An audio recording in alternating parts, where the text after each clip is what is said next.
Welcome.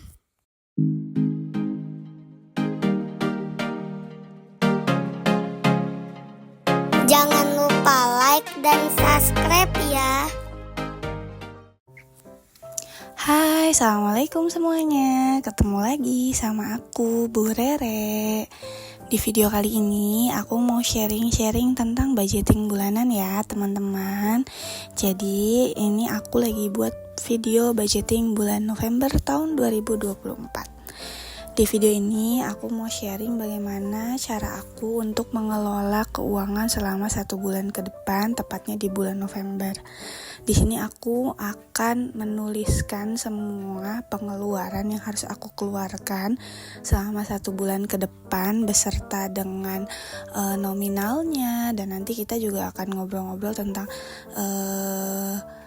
apa sih yang sebenarnya penting dan tidak penting untuk kita keluarkan selama 1 bulan itu. Nah, budgeting ini benar-benar membantu ya teman-teman kalau menurut aku, karena semenjak aku menerapkan budgeting, aku jadi semakin ngerti bahwa aliran dana itu harus jelas dan kita jadi kayak kerem gitu untuk mengeluarkan dana-dana yang belum jelas gitu. Nah, yang pertama aku tulis di sini pemasukan.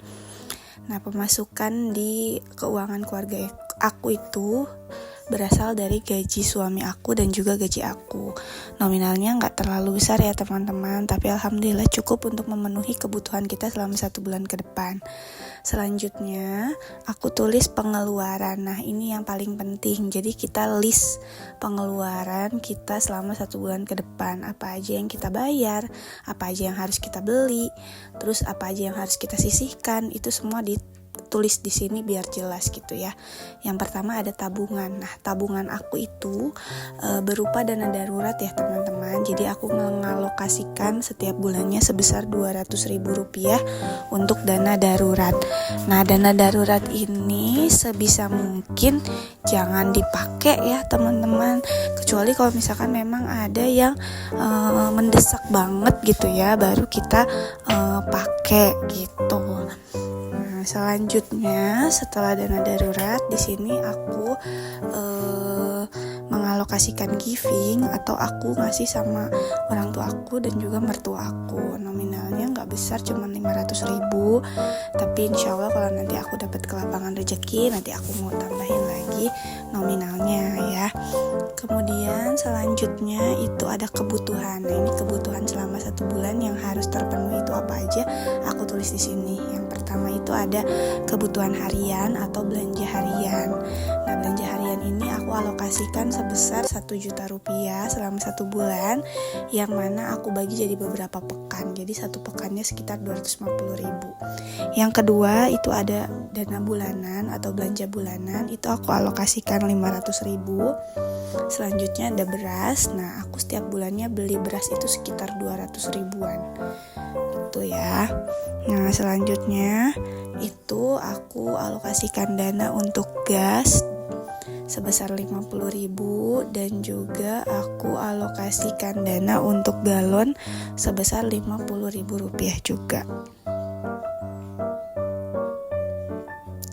Nah, ini adalah bentuk kebutuhan di keuangan aku yang harus aku keluarkan setiap bulannya, mulai dari harian, bulanan, beras, gas, dan galon. Nah, sekarang kita hitung ya teman-teman, jumlahnya ada berapa.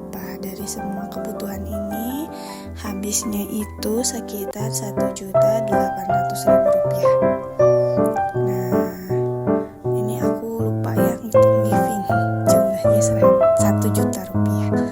Oke, terus selanjutnya kita tulis tagihan ya teman-teman.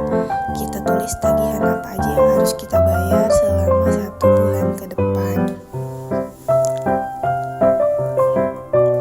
Yang pertama ada sekolah anak aku sebesar Rp250.000. Kemudian yang kedua ada les basketnya. Jadi anak aku les basket, biayanya Rp250.000 sebulan. Selanjutnya ada parkir mobil. Jadi aku titip mobil aku di rumah orang gitu. Jadi aku harus bayar sebulannya sebesar Rp300.000. Selanjutnya ada listrik dan juga BPJS. Ini aku alokasikan dananya setiap bulan sebesar Rp400.000. Selanjutnya lagi ada iuran sampah. Iuran sampah di rumah aku itu sebesar Rp30.000 ya teman-teman, termasuk murah ya. Selanjutnya ada PAM. Nah, aku bayar PAM itu gak pernah lebih dari 70.000 ya teman-teman, karena PAM di rumah aku itu kayak PAM swadaya desa gitu, jadi bukan dari negara, jadi biayanya lebih murah. Dan yang terakhir ada WiFi. WiFi di rumah itu biasanya aku bayar sebesar 200.000 selama 1 bulan. Oke deh, sekarang kita totalin jumlah tagihan yang harus dibayar selama 1 bulan. Di keuangan keluarga aku itu sekitar Rp1.500.000.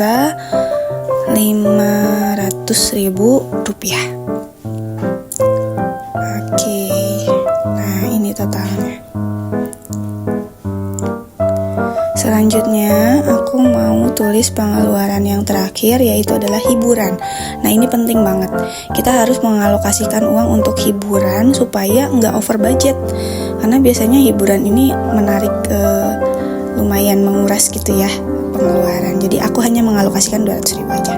Nah teman-teman, mohon maaf ya, ini ternyata ada kesalahan dari perekaman video, nggak tahu kenapa yang terakhir itu nggak kerekam, jadi langsung aja aku tampilkan yang utuhnya ya.